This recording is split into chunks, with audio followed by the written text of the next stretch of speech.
44. A theatre review reflects continued professional development.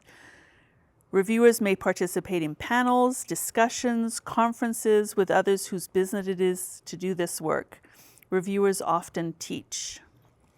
The one thing that I miss now, that used to be part of my life, was that I used to go to New York and London every year and see what was playing there. I don't do that anymore.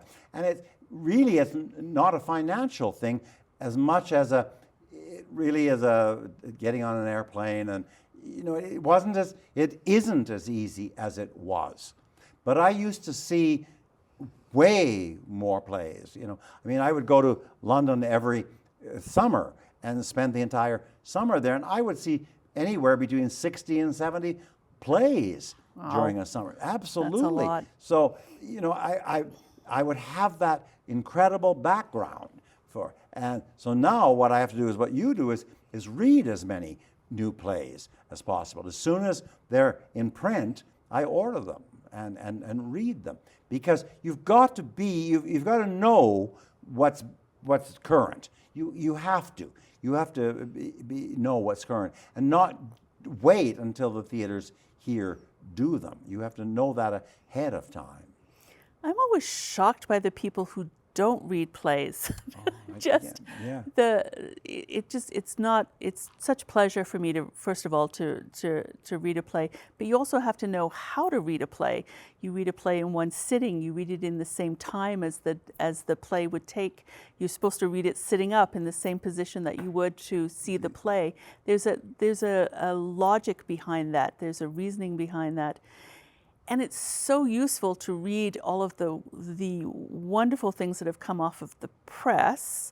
But I also know from the other side of adjudicating for publication, not all the best plays get published sometimes. No. And that was shocking to me to find out that happened.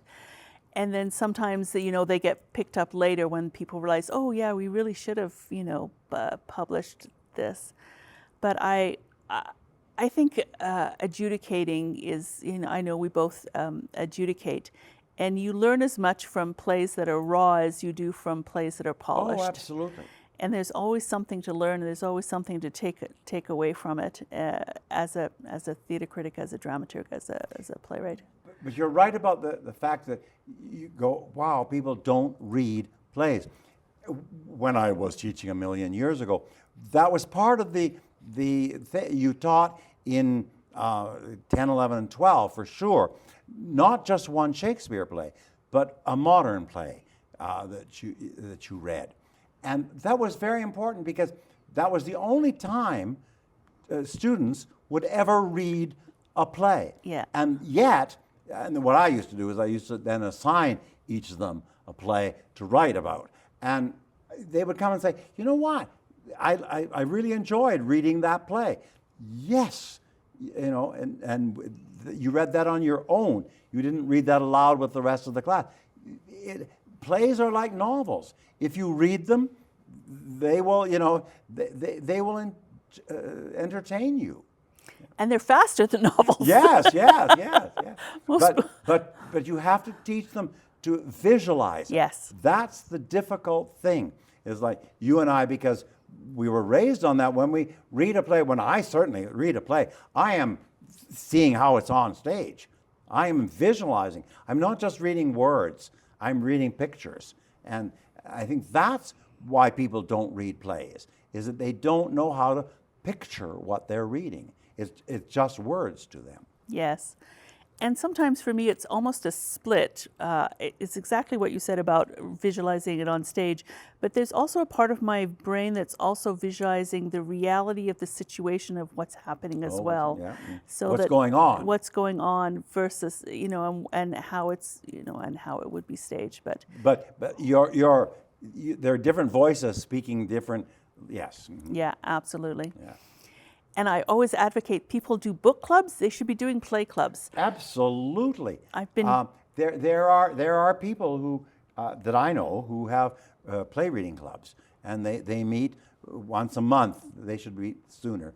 once a week, but once a month, and they read a new play. Yeah. And some people get together and read the plays, Aloud. aloud. Yeah, yeah. Yeah. In mine, we've been doing ours for nearly 20 years, and we do it like a book club. So we Oh, read, and then you come and talk and about we it. come and talk about So it. you've already read the We've play. already read the play, which it's wonderful because I get to read the play as a civilian. I don't read it as a playwright or a dramaturg or a yeah. critic. I'm reading it for for pleasure, and it's. But yeah, I don't understand why more people don't buy and read plays. People don't, book clubs, not enough anymore. That's something that people, there should be so many of those. And they're so fun. Yes. Yeah, I mean, plays have been written about book clubs. Yeah, and it's true. I mean, people come and they talk about what they've read and why they like it and why they don't like it. And yeah, I have a friend who goes to a book club, and she says, "Oh, this is a horrible book. I don't know why that was shown." No. But after she's come back from the book club, she said, I have a whole, I didn't see that. Yeah, and that's what's really important, is that other people's ideas and views, you're processing all of that. So that would be the same thing with your play reading. Yeah.